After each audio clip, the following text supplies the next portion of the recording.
Proses perundangan ini sememangnya tidak sepatutnya dijalankan karena ia hanya membuang masa, tenaga, dan dana awam. Dan proses ini turut mengakibatkan orang ramai merasa khawatir untuk menyokong bersih. Orang ramai juga harus ingat bahwa kerajaan masih lagi menggambarkan bersih sebagai kotor dengan kenyataan daripada Perdana Menteri minggu lalu yang menyatakan bahwa bersih telah membahayakan kota haji yang diberikan oleh kerajaan Saudi untuk Malaysia.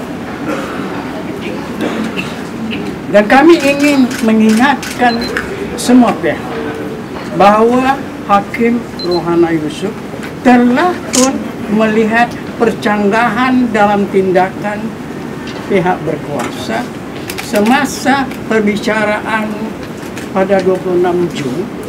Ini boleh dirujuk dalam laporan Malaysia Kini, di mana dia bertanya mengapa kerajaan melayan permintaan bersih untuk menganjurkan perhimpunan tersebut.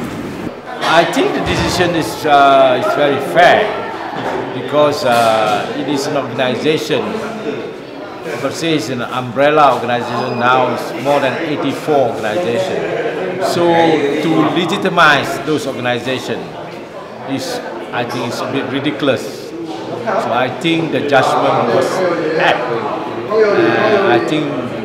I think for young people who has participated in Bersih 1, Bersih 2, Bersih 3, they've come to the street. They must feel very happy that the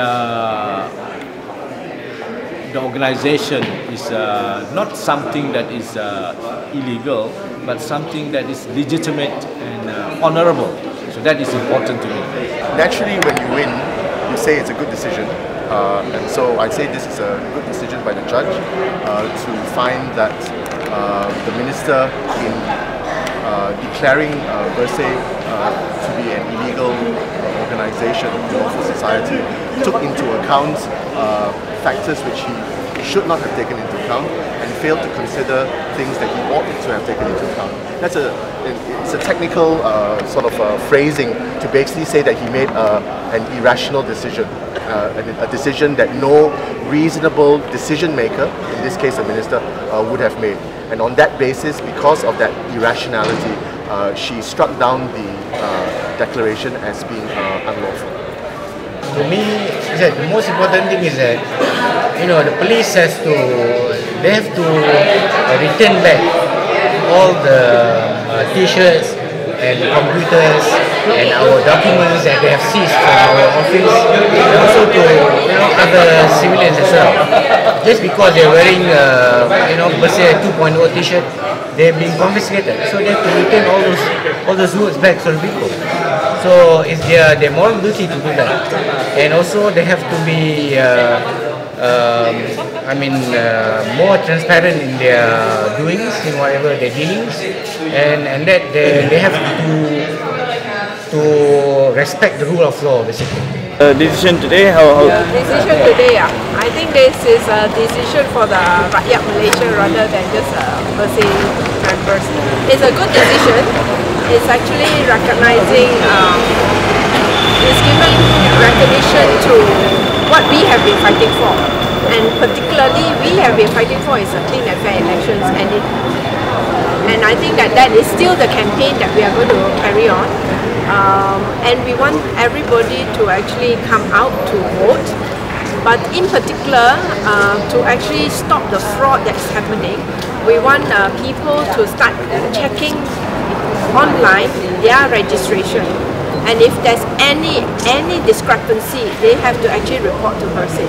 So it's work as usual, and we want everyone to actually come forward to tell us if there are any discrepancies, because Bersih is for clean and fair elections. And now that we are we have always been operating. Whether they declare us legal or illegal, we will continue with the campaign.